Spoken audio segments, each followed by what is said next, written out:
자본주의 경제는 효율이 매우 낮은 경제입니다. 흔히들 자본주의가 매우 효율이 높은 경제라고 알고 있는데요. 이것은 잘못된 생각입니다. 자본주의에서는 우리가 실제로 필요로 하는 실물 가치를 생산하는 사람들이 많지 않습니다. 그리고 생산에 기여한 것이 합당하게 자신에게 소득으로 돌아가지 않습니다. 사람들이 만들어낸 것의 가치를 제대로 분별하지 못하기 때문입니다. 안녕하세요. 가치경제 박명준입니다. 오늘은 경제의 효율성에 대해서 말씀드리는 두 번째 영상입니다. 지난 영상에서 경제의 효율성에 대해서 말씀드렸었는데요.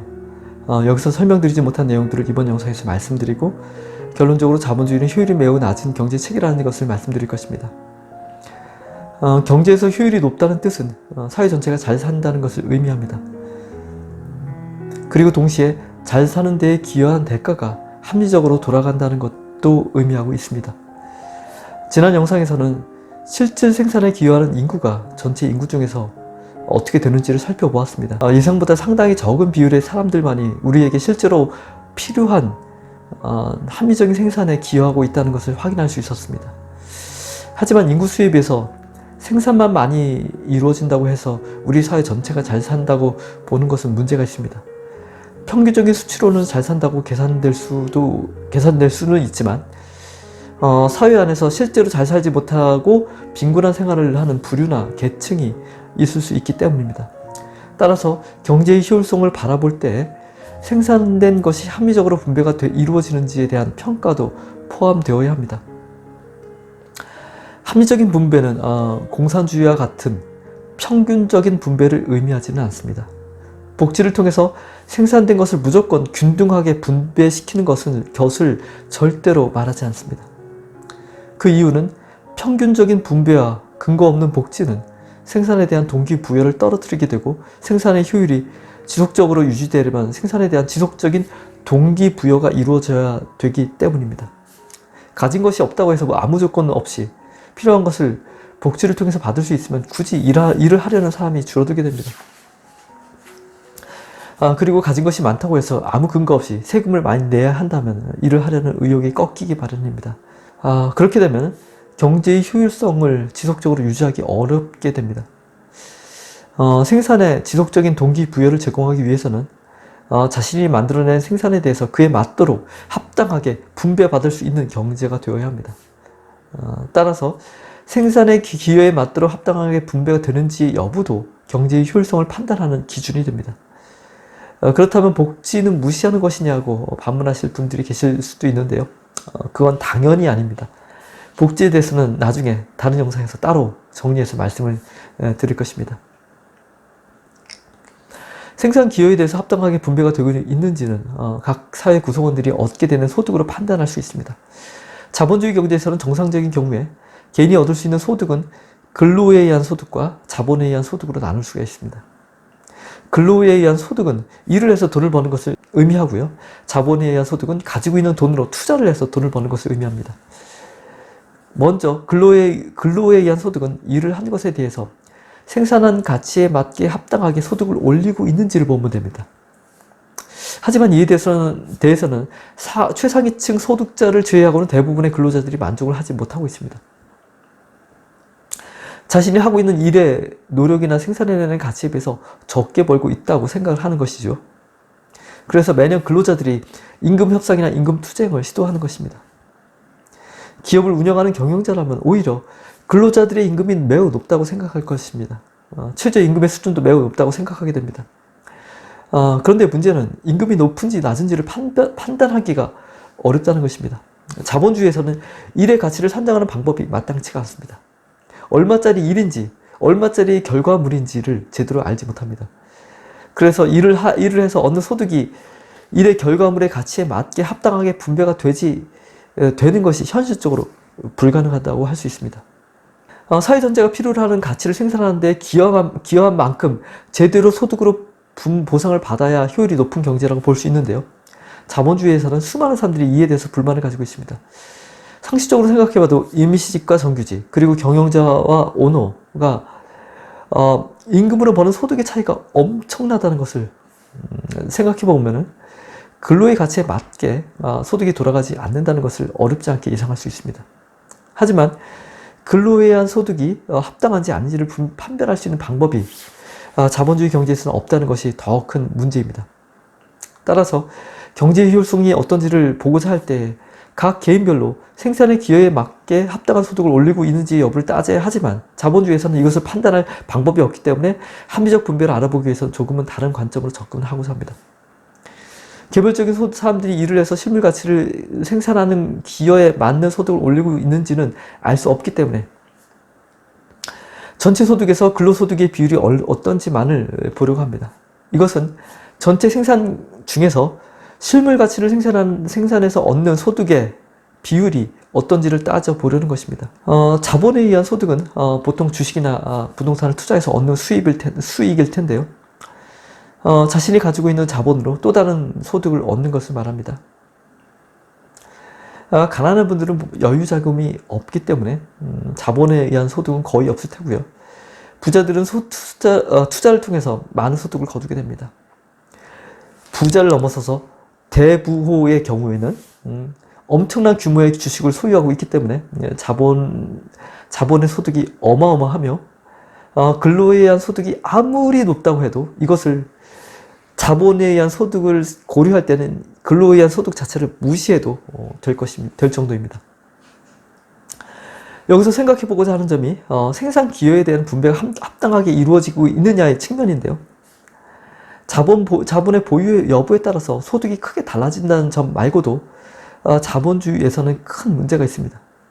자본에 의한 소득은 생산에 대한 기여가 전혀 없다는 점입니다.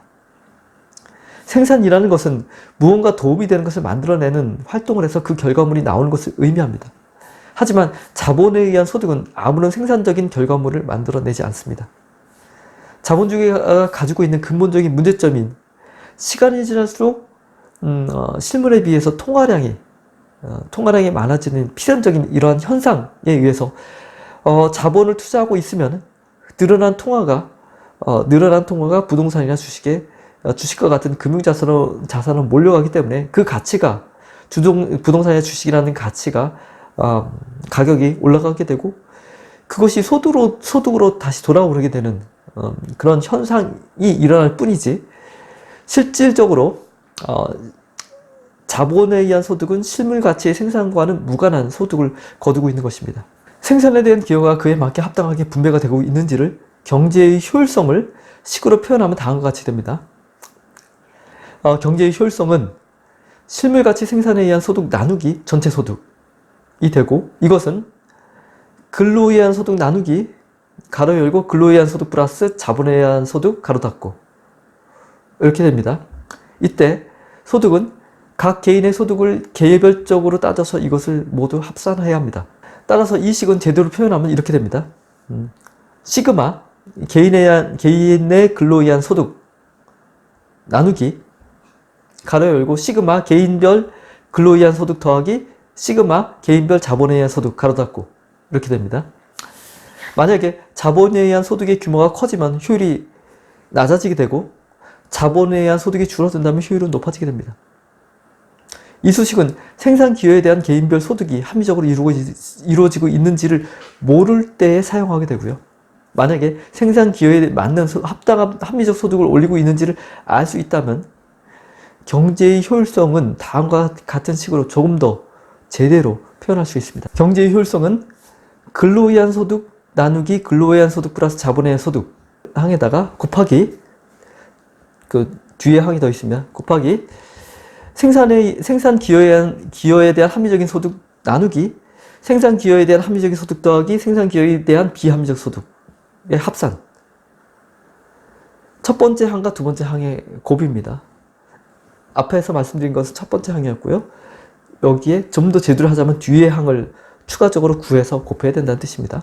또 이것은 또 좀 더 제대로 표현하면은 시그마 개인의 근로에 의한 소득 나누기 시그마 개인의 근로에 의한 소득 플러스 시그마 개인의 자본에 의한 소득 여기까지 하나의 항이고요. 이거 곱하기 두 번째 항은 시그마 개인의 생산 기여에 대한 합리적 소득 나누기 시그마 개인의 생산 기여에 대한 합리적 소득 더하기 시그마 개인의 생산 기여에 대한 비합리적 소득의 합산. 이게 두 번째 항입니다. 첫 번째 항과 두 번째 항의 곱입니다. 이것은 시그마로 표현한 식이고요. 경제 효율성에서 앞의 항의 의미는 경제에서 각 개인의 실물 가치에 의한 개인 자산의 생산이 소득으로 돌아오는 비율이 얼마나 높은지를 나타내는 것입니다. 두 번째 항의 의미는 각 개인이 생산한 실물 가치의 기여에 맞게 자신에게 소득이 돌아오는 비율이 얼마나 높은지를 나타내는 것입니다. 따라서 경제의 효율이 높을수록 생산 가치, 실물 가치 생산의 기여를 통한 소득의 합산이 자본 투자에 의한 소득의 합산보다 많다는 것을 의미하며 동시에 실물 생산에 기여한 만큼 합리적으로 인정되는 소득의 합산이 그렇지 못한 소득의 합산보다 많다는 것을 의미합니다.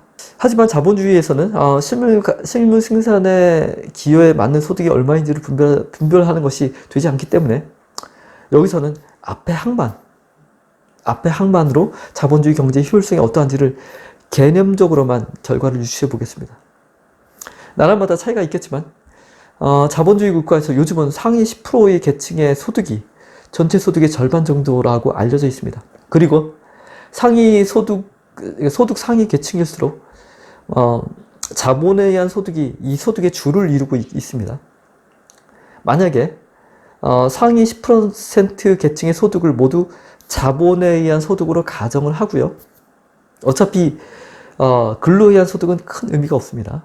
이 계층에서는 가정을 하고요.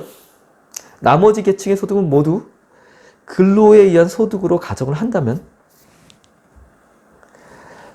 자본에 의한 소득과 근로에 의한 소득의 총량이 같아지는 지점이 전체 소득의 중에서 상위에서 10%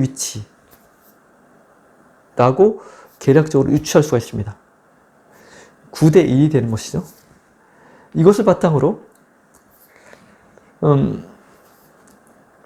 자본에 의한 소득의 합산이 근로에 의한 소득의 합산보다 9배가 많다고 어림잡아 유추할 수 있습니다. 이를 바탕으로 경제 효율성을 계산해 보면은 근로에 의한 소득이 1이죠. 그리고 자본에 의한 소득이 9니까 1 더하기 9니까 10분의 1, 0.1이죠. 그러니까 퍼센티지로 나타내면 10%라고 계산이 됩니다. 여기에 생산한 가치에 맞게 소득이 돌아오는 비율을 구해서 곱해야 하는데요. 여기서는 이 부분은 아까 생략하기로 했죠. 계산이 안 되기 때문에요. 방금 구한 이 10%라는 이 결과치는 정확한 통계치를 이용해서 얻은 것이 아니기 때문에 개념적으로만 이런 정도로 계산이 된다는 것을 보여드리는 수치입니다. 정확하게 하자면 통계치를 다 구해서 계산을 해야 되는 것이죠. 따라서 여러분들이 제가 제시한 이 수치를 믿지 마시고 여러분들이 생각하는 수치를 추정을 하거나 구하시거나 알아보거나 해서 직접 넣어서 계산을 해보시기를 권해드립니다. 계산하셔서 자본주의 경제 효율성이라는 게 이 정도 되는구나 하는 것을 느껴보시기를 권해드립니다. 지난번 영상에서는 자본주의 경제 효율성이 전체 인구 중에서 실제로 일하는 인구의 비율만을 계산했을 때 그것도 마찬가지로 개념적으로만 이 정도일 거다라는 개념적으로만 통계치를 응용한 것이 아니고요. 개념적으로만 계산했었는데 그때 7.5%라고 유출을 했었죠. 말씀드린 대로 이 값은 생산에 기여하는 인구의 비율로서 산출을 한 것입니다. 오늘 영상에서는 실물 생산의 기여의 합리적인 분배가 얼마가 되고 있는지 그 비율로서 자본주의 경제 효율성을 따져보았는데요. 지난번과는 조금 다른 관점에서 효율을 따져보았고요. 그 결과는 근로에 의한 소득의 비율만을 고려했을 때 10% 정도라고 개념적으로 유출했고요. 아까 말씀드릴 때 앞의 항과 뒤의 항을 곱해야 되는데 앞의 항만 갖고 고려를 했고요. 뒤의 항을 곱해서 제대로 된 결과치가 나와야 되는데 뒤의 항의 값이 들어가게 되면 이 전체 효율의 값은 10%보다 떨어지게 됩니다. 즉, 이 값도 생산한 가치에 맞게 소득이 돌아오는 비율을 구해서 이 값을 더 뒤에 곱해야 되고요. 그렇게 되면 말씀드린 대로 10%보다 낮아지는 값이 될 거라고 예상이 됩니다. 따라서 이전 영상에서 계산한 방법대로 효율을 구하든지 오늘 영상에서 계산한 방법대로 효율을 구하든지 어떤 방식으로 경제의 효율성을 따져보든지 자본주의 경제의 효율성이 어림잡아서 10%보다 낮은 수치 정도라고 어림잡아서 이렇게 유추가 된다고 말씀드릴 수가 있습니다. 10%보다 낮은 자본주의 경제 효율을 나타내는 수치는 여러 가지 가정을 넣어서 구한 값이라서 분명히 말씀드리지만 정확한 값이 아닙니다. 하지만 개념적으로 유추해봐도 자본주의 경제가 매우 효율이 낮다는 점만은 충분히 예상을 할 수 있습니다. 10%라는 것의 의미를 다시 한번 말씀드리면 10명 중에 단 한 명만이 자신이 일을 제대로 해서 실물 가치를 생산을 한다는 뜻입니다. 그리고 자신이 만들어낸 실물 가치 중에서 10개 중에 1개만이 인정을 받고 나머지는 쓸모없는 것이라고 인정을 못 받게 되는 것이라고 그렇게 처분을 받는다는 그런 의미가 됩니다. 우리가 살아가기 위해서 필요로 하는 것은 결국 실물입니다. 이런 실물을 생산하는 사람이 많지도 않고 이렇게 실물을 생산한 기여도 제대로 인정받지 못한다면 그 경제는 건전한 경제라고 말씀드릴 수가 없습니다. 자본주의 경제가 지금 이렇게 위태위태한 이유는 실물이 아닌 금융 때문입니다. 금융이 경제를 왜곡시키고 있고 경제의 효율을 떨어뜨리고 있습니다. 그 이유는 금융이 더 인정을 받는, 실물보다 금융이 더 인정을 받는 그러한 경제이기 때문입니다. 경제는 금융이 아닌 실물이 중심이 되어서 그렇게 돌아가야 경제는 제자리를 찾게 됩니다. 다음 영상에서는 그렇다면 가치주의 경제에서는 효율은 어떠한지를 따져볼 것입니다. 가치경제 채널을 응원해 주시길 바랍니다. 여러분의 좋아요와 구독은 큰 힘이 됩니다. 감사합니다.